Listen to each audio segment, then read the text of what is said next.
Beans are a staple in my home. They are so economical, whether you make them from scratch or buy them in a can. Today I'm going to show you several ways I use beans to make budget-friendly meals. This is going to be good. Okay, so today I'm going to show you how to make enfrijoladas. This is such an easy, quick, budget-friendly meal. I have some queso fresco, corn tortillas, leftover charro beans from my tia's barbecue the other day. She put it in a pickle jar. I don't care. They were so good, and I'm going to use them today. And I'm going to add a little bit of diced chipotle peppers into the mix, but that's optional. This technically could be a 3-ingredient meal. So I'm going to crumble my queso fresco, prep everything, and start cooking. So here I'm going to puree my cold leftover beans. By the way, this has like bacon and sausage in it. If you want a charro beans recipe, I have several homemade. One is also with using store-bought canned beans. It all works, but these are seasoned very well. So I'm going to place maybe like a cup or so into my blender cup. I'm also going to add a 1/2 cup to 3/4 of a cup of this bean broth that was in the jar. This will help the puree. I'm also going to add diced chipotle peppers in adobo sauce. This adds such a great flavor. Here I'm going to cover the blender cup with the lid and puree well.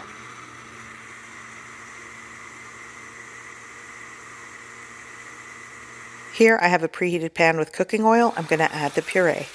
And I'm just going to gently simmer and heat the bean puree. By the way, if you are not working with charro beans, which are already salted and seasoned, you can season your pinto beans how you like. Seasonings and salt is to your preference. Here I have my corn tortillas from the store, and I'm just going to heat these through on my griddle. Sometimes I like to pass them through hot oil to make them soft and pliable, but today I'm going for quick and easy. So this is easy. Once the bean puree is simmering, you can turn off the heat. And it's done. And let me show you how I put these together. Okay, so I have my plate. I already crumbled my queso fresco. My corn tortillas are heated through.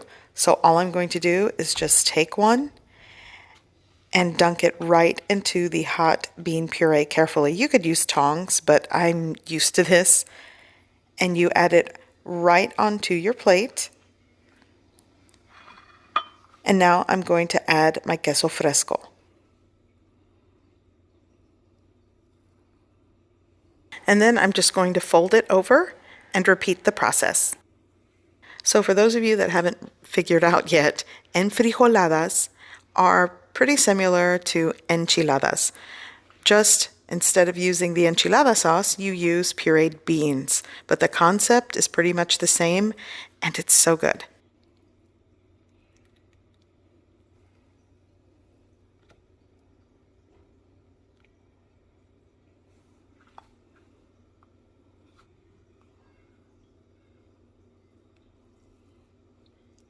Okay, so I have 3 on a plate, and at this point, garnish how you like. I'm going with Mexican sour cream.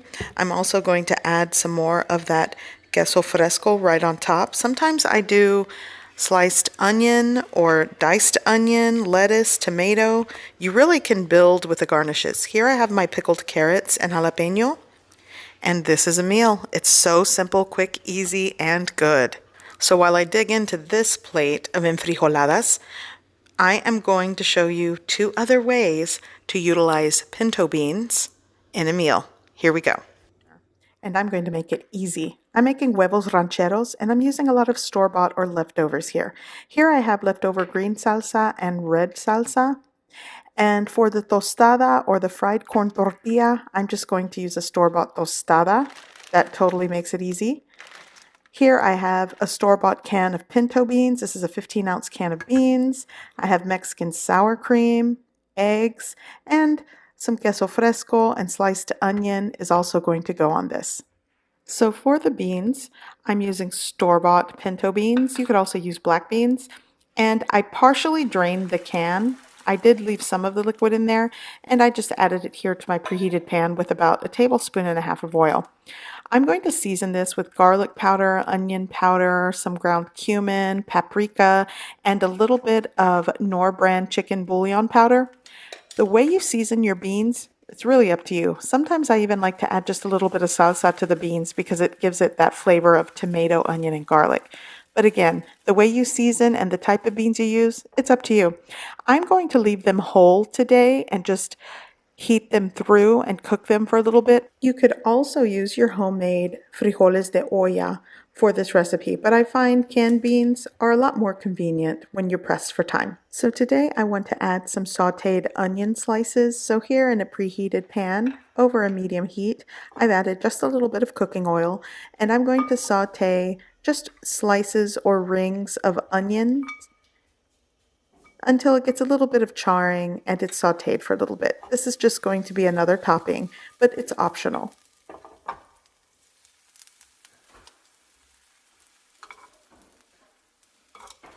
In the same pan, I'm going to cook sunny side up eggs. You can cook your eggs how you like. And in the past, a lot of you wanted to see a time-lapsed video of how I make sunny side up eggs, and this is it. Preheated pan, a little bit of oil, crack your egg, and let it cook over a low heat. I put it on the lowest setting. And this actually is going to be time-lapsed and sped up, but it took around 3 minutes.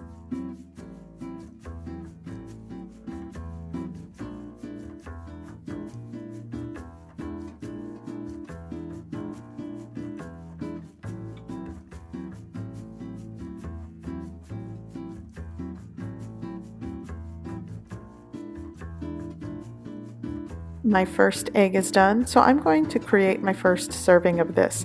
For the 15-ounce can of pinto beans that I made, you can definitely get 4 single servings, and you top how you like. This is just what I'm using today.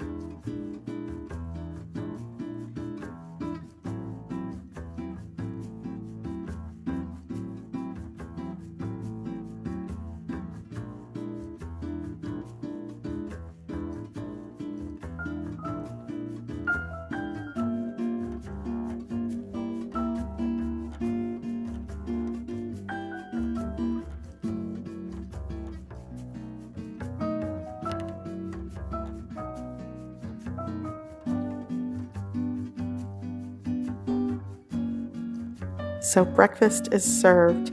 Actually, breakfast for dinner is served. This is such an easy way to make huevos rancheros. I find the store-bought products make it a lot more convenient when you're just trying to get dinner on the table. Today, I'm going to show you how to make refried beans, fresh homemade flour tortillas, fresh salsa, and I'm also making a cucumber fresh water drink that's so good. I'm putting this meal together and making bean and cheese tacos. It's budget friendly, it gets us through hard times, and it's so delicious.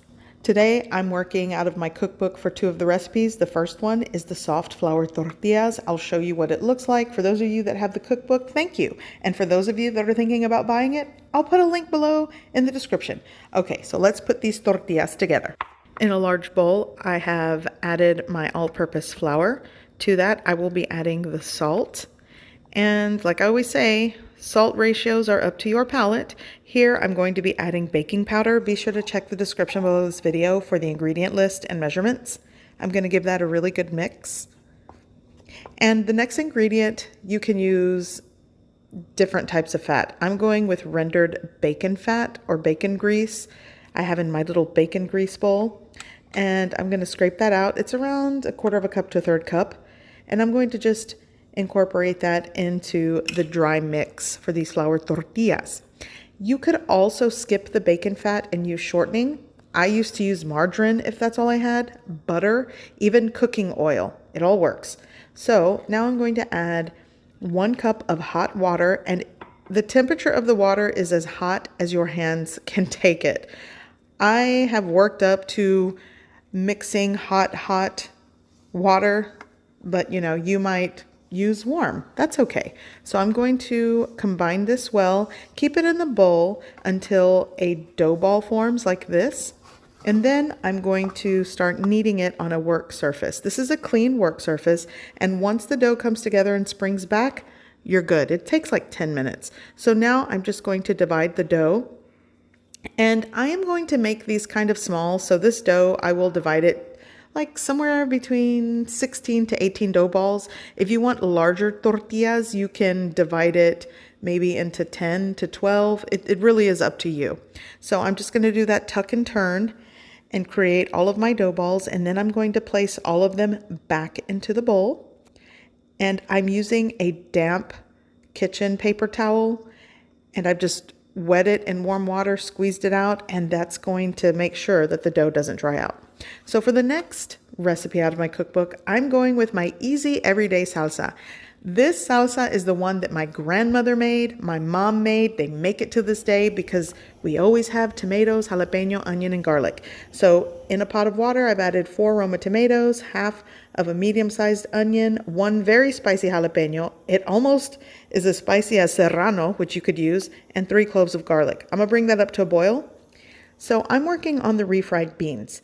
Here I preheated my pan. I'm adding a little bit of rendered bacon fat. I reserved some, maybe like a tablespoon or so. You could also use cooking oil for this. Now I'm going to add a little bit of diced onion. This adds great flavor. And I'm going to saute this until they get translucent and all of this rendered bacon fat becomes aromatic. It smells good already. Here I already have my boiled pinto beans. These are not seasoned.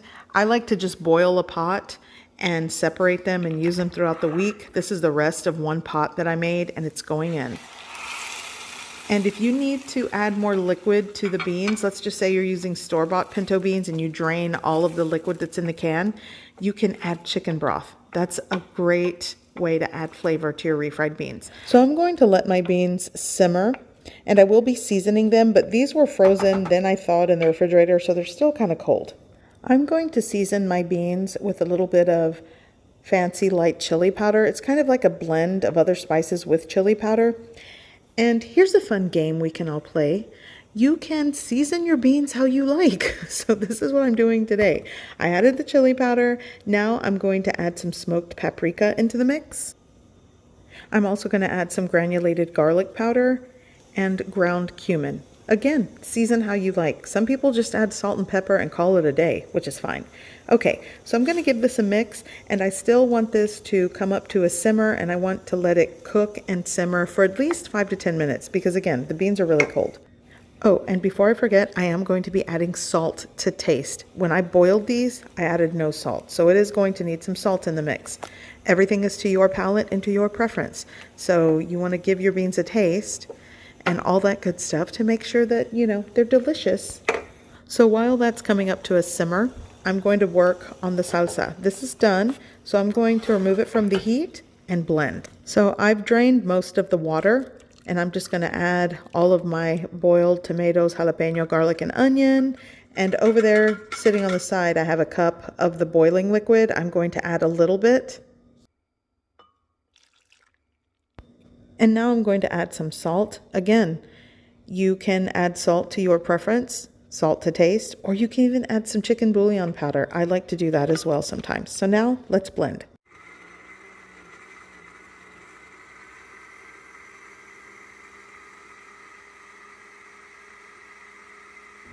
Now I'm going to pour it into a salsa bowl or whatever bowl you have. We used to use empty country crock containers, and you'll want to taste it for salt, and then it's done.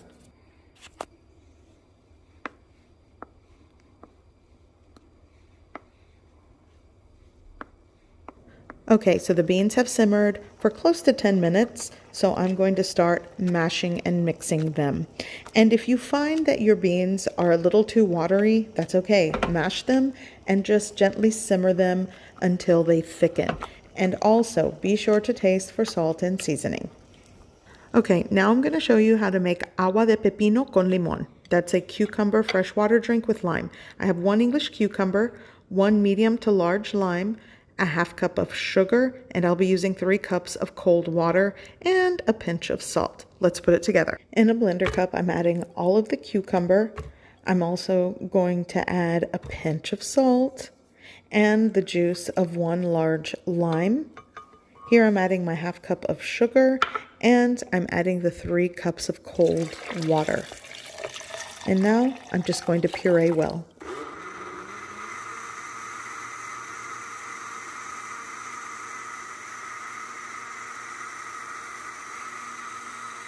So I'm going to pour this in a pitcher. Typically I like to add a pound of ice into the mix, but this pitcher is not large enough. And here I've just reserved some thin slices of cucumber for garnish.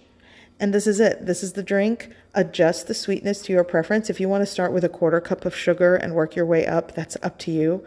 This is the ratio that I like. It's so refreshing. It's so good and simple to make. Okay, so it's time to work on my flour tortillas. I'm going to start making them and cooking them. So here the dough is very soft, rested, and pliable. That's what you want before you roll them out. You know, when you start rolling out your tortillas and they just don't stretch out, they kind of shrink back, that is a good indication that the dough needs to rest longer. So you want to be sure to rest for like 15 to 20 minutes. That's my opinion. People make their tortillas differently. This is just how I make them. I'm a creature of habit. I've been making them for a very long time. So that's just a tip. Okay, so once I have this rolled out, and again, you can leave these thick. You can roll them out really thin. It's to your preference. I know people have different preferences. So I am going to place this on the side of the bowl, and I'm going to roll out maybe 4 or 5.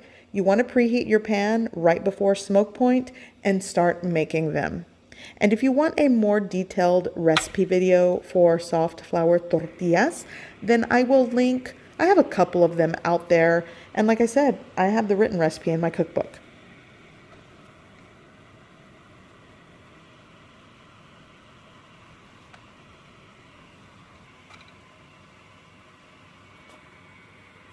Once they are cooked, you want to keep them covered or bundled up to stay warm. So I have enough done. I'm going to put this meal together.